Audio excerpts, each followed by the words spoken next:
Welcome student to the wave optics course.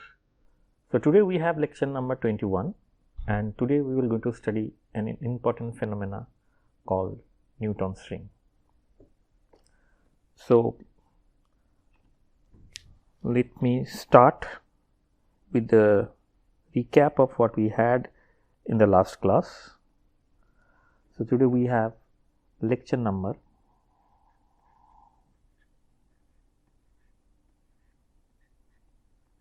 21.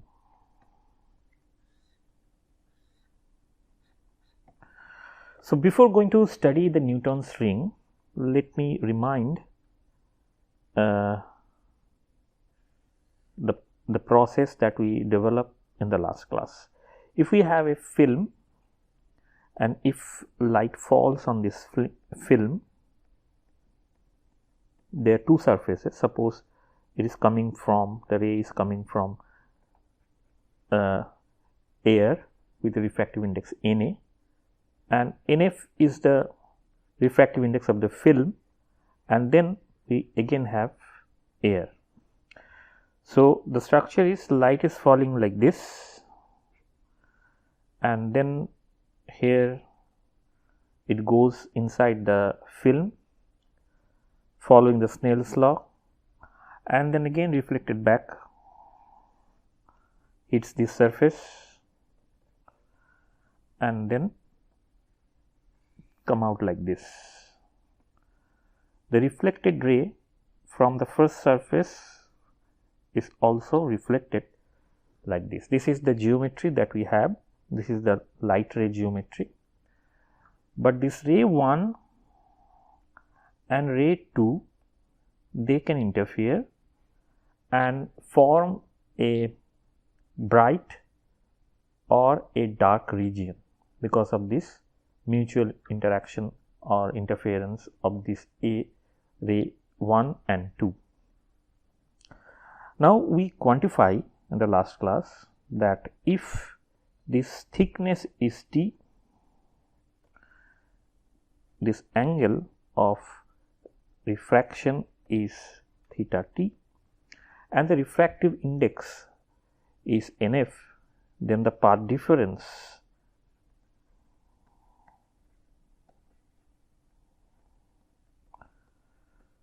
between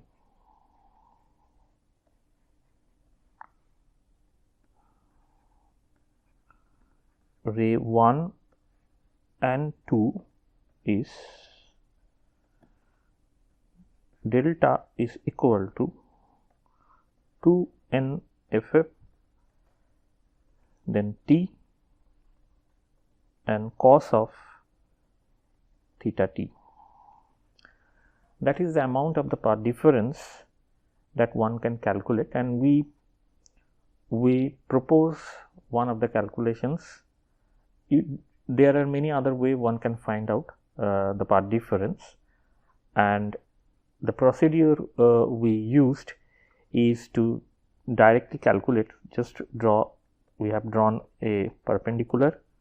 If this is my point A, if this is point B, this is C and D, the path difference, the optical path difference through, if I write down in terms of these lines, delta was Nf multiplied by AB plus BC and then minus Na multiplied by AD.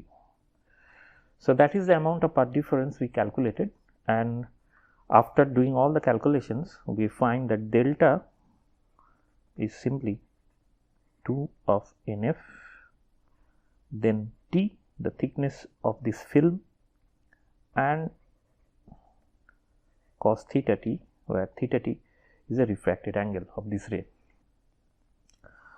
Also, one thing we mentioned, that when the ray is coming from a rarer medium and reflected through a denser medium in the interface of rarer medium and denser medium like N1 and N2, this reflected ray will have a pi phase difference.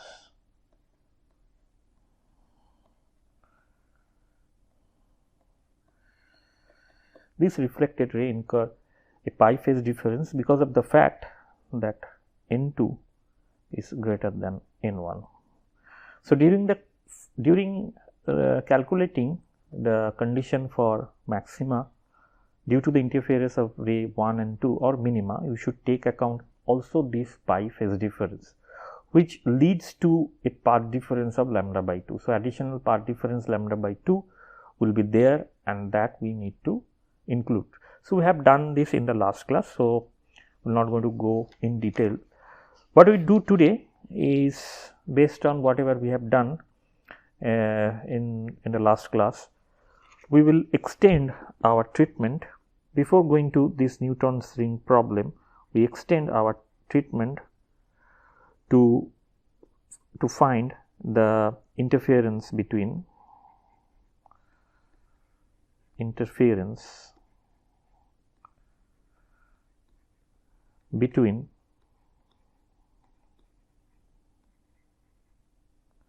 the slab having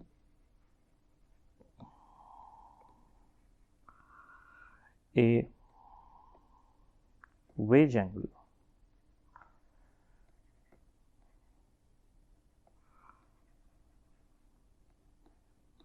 say alpha. So, let me just draw the scenario what we try to do here. Suppose we have these two slabs, this is one and this is another with a gap, and this angle, whatever the angle it is making, is alpha, the wedge angle. So, alpha is the wedge angle.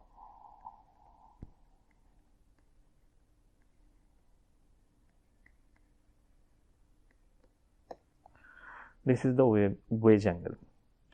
Now, how the interference take place? If I now launch a light here,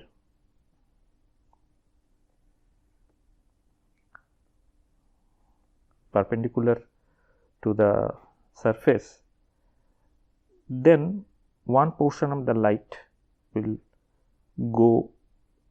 be reflected from this surface, the lower surface of the first plane,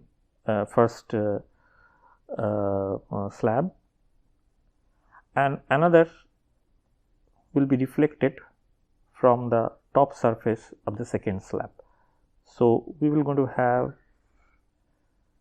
a interference between these two if I draw properly. So, the ray that is coming will hit. So, let me draw in a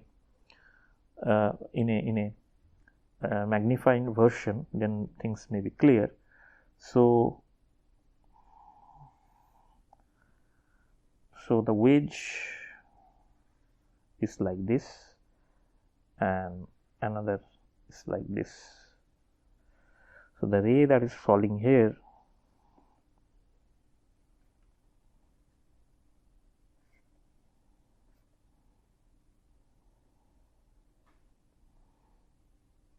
will be reflected from this surface and another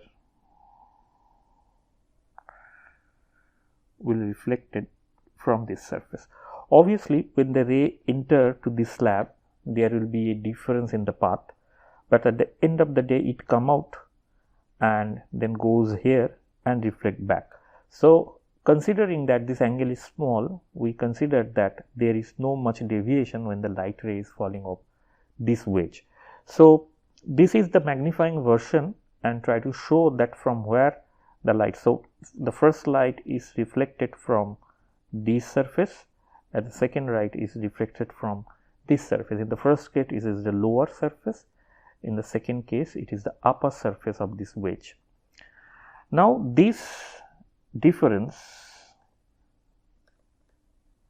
whatever the difference we have,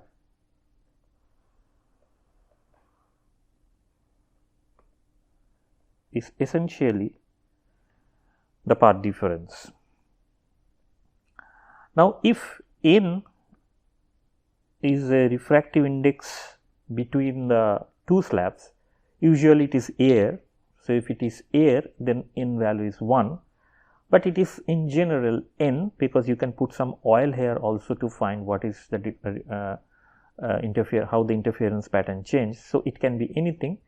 So, if it is n is the refractive index between the two slabs, then the total path difference is simply the total path difference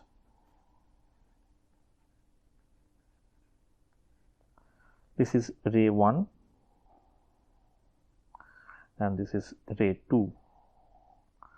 The path difference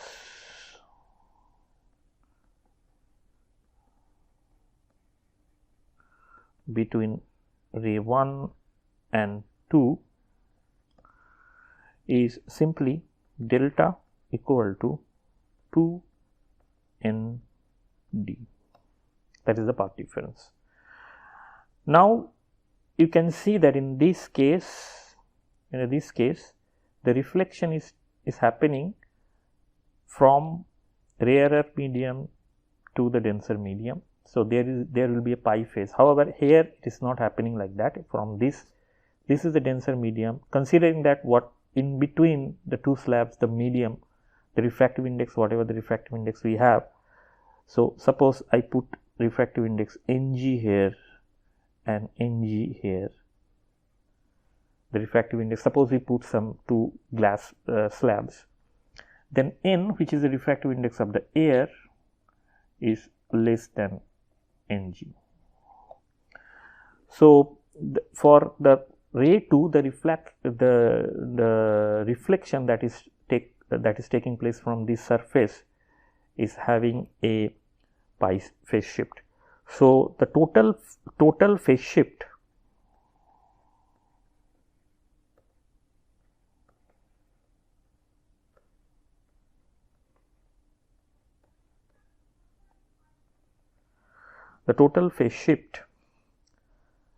is phi, or total phase difference k0 delta plus pi.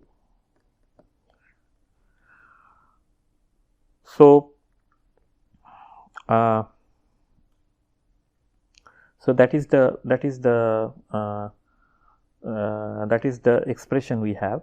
Now, for bright light, if I have a bright light here because of the interference, or for maxima, so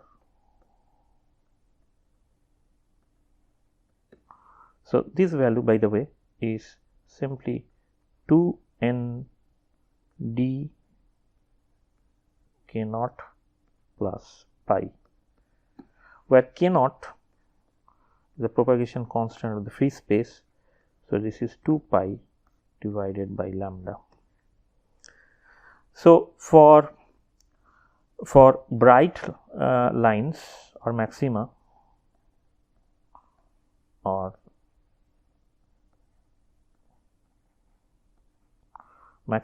what we have is the phase difference phi should be 2 m pi.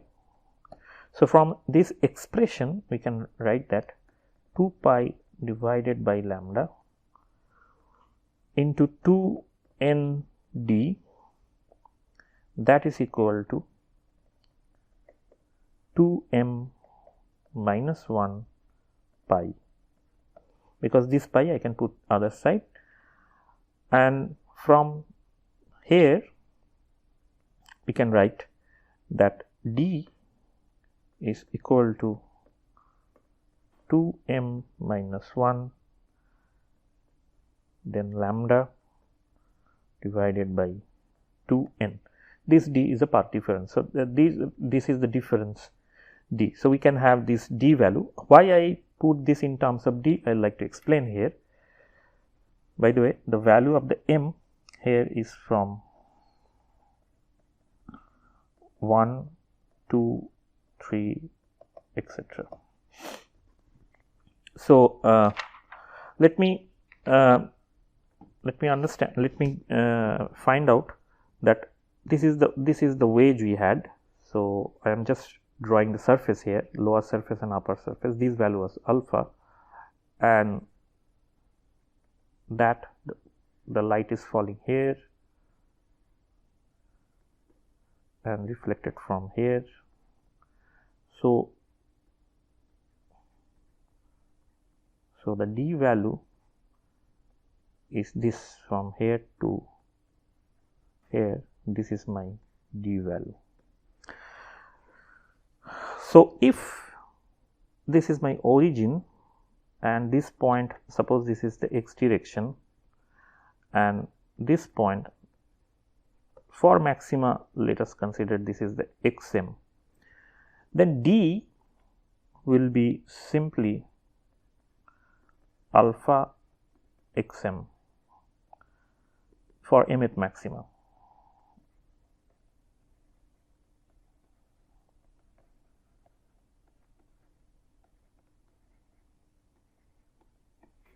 Because there will be a fringe pattern here, and that fringe pattern contains minima maxima like the double slit experiment.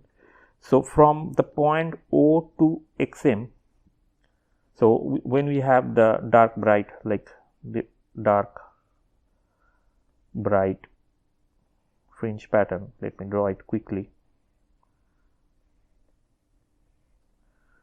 So this is say dark,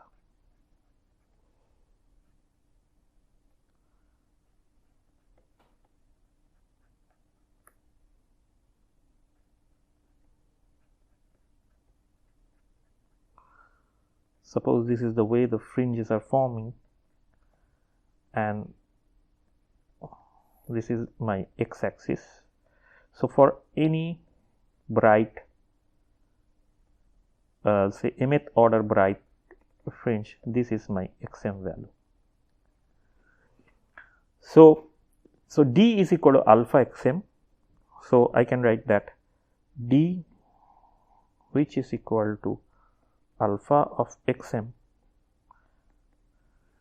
can be written as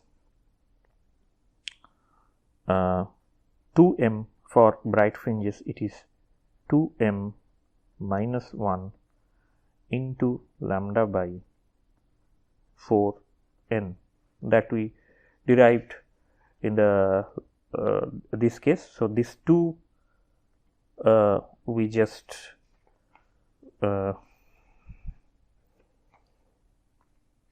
okay, let me go back. So D, what was the D I calculated earlier, is D equal to so there will be 2n, but this 2 is there, so I make a mistake here. It should be 4n,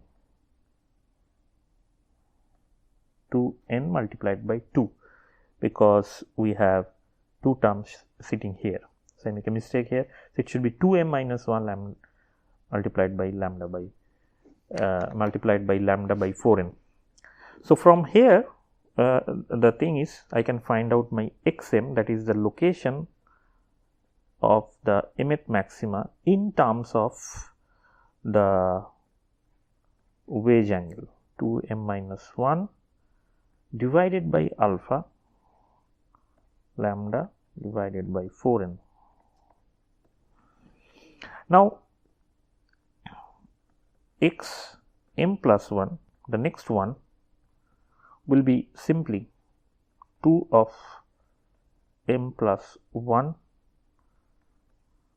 bracket close minus 1 lambda by 4n whole divided by alpha. So it is essentially 2m plus 1 divided by alpha lambda by 4n. So that means I am talking about the next bright fringe, which is this in this figure, which is this. This is my x m plus 1. So, from this expression we can find out the fringe width. So, my delta x, that should be x m plus 1 minus x m, that gives you the idea of the fringe width, and this is my fringe width.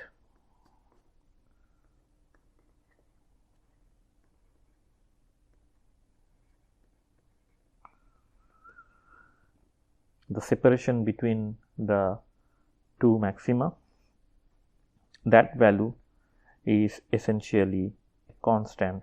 It is lambda divided by 2n alpha, because it is 2m, we have 2m plus 1 lambda divided by 4n alpha. So, if I take lambda divided by 4n alpha common, then we have 2m plus 1 minus 2m plus 1. So, there will be a 2 term. So, we should get lambda divided by 2n into alpha. So, we can see that delta x, which is the fringe width, is inversely proportional to 1 by alpha. So, fringe width will decrease if the wedge angle is increased. So, if I change this wedge angle, so we are going to get a fringe having lower fringe width. So, from this we can say that the fringe width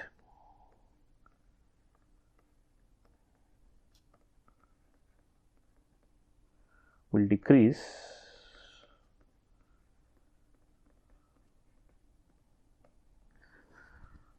if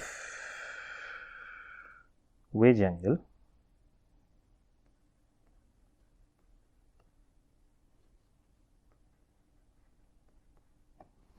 increases.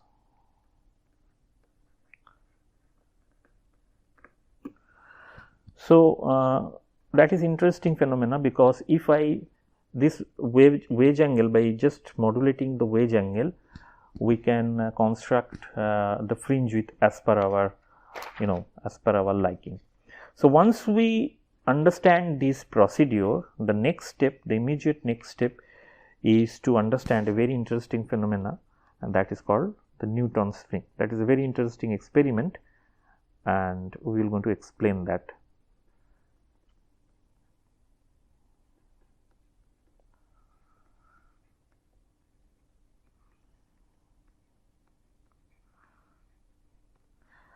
So, let me first give you a overall idea what is the setup for this experiment and what are these Newton rings. So, the experiment setup is very simple, that we have a slab here,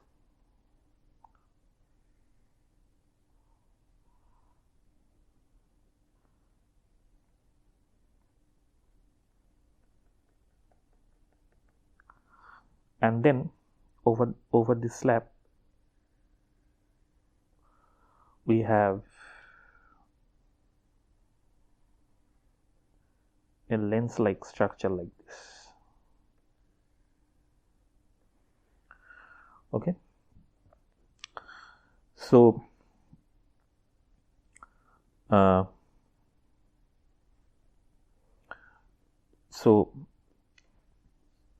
if I now, so this is the structure. So, what happened? Let me first give you the idea, then we are going to calculate that when the light falls here, it will reflect from this lower surface, and another light will going to reflect from this surface, that is the upper surface of this block. So, these two rays will going to interfere. So, this is ray 1 and this is ray 2. Now, if we look carefully only this region, so let me highlight this region, only this region, and magnify it, This is nothing but a wedge problem that we have already discussed in the last class, in this class, in the first part of this class. It is like that.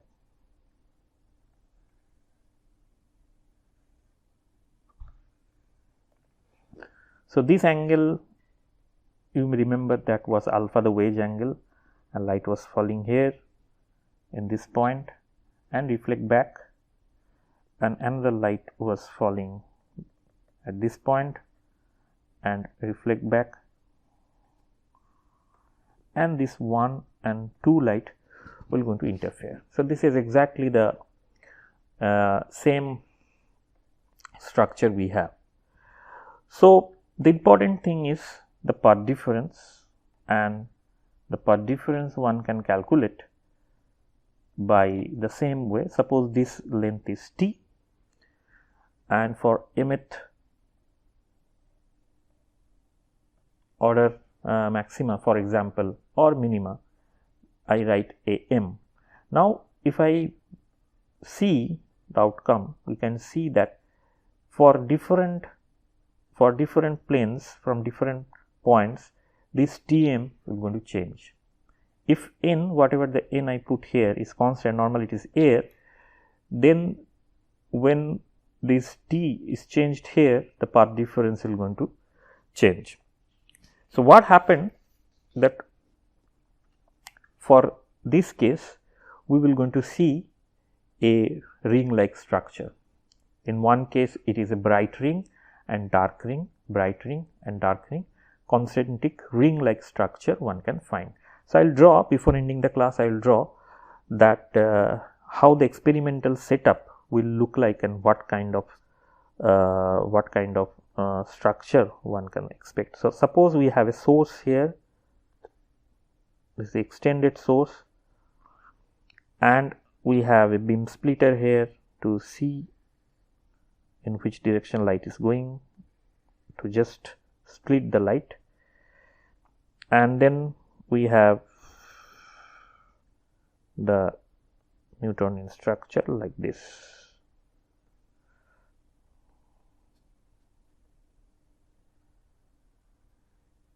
The setup. This is the setup. So, what happened?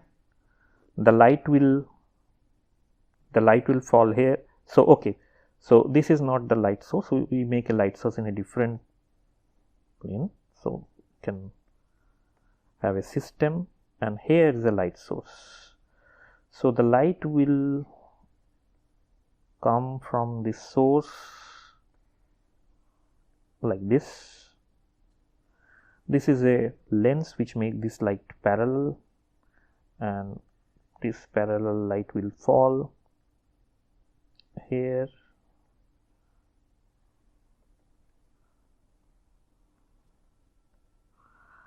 And then what happened? It will go here in this way.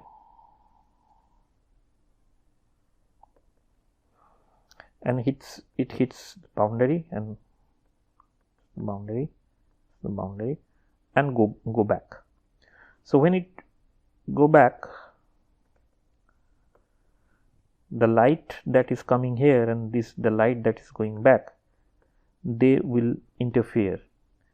And if I put I need to shift this viewpoint here a bit.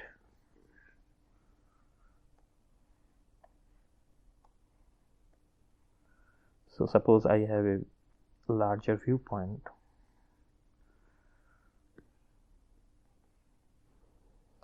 So, what happened? This light will go up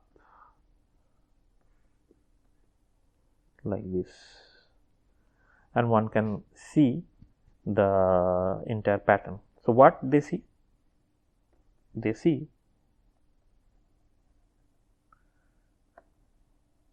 you can see that there are concentric circles with bright and dark.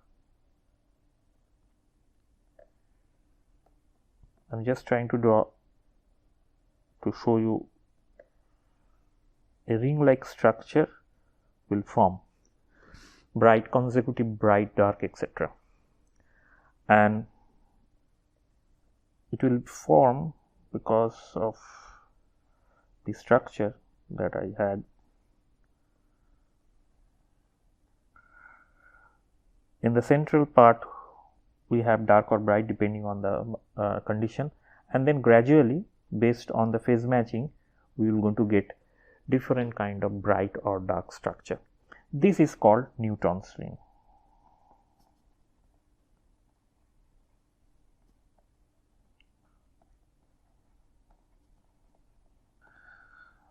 Now the next question is how to measure the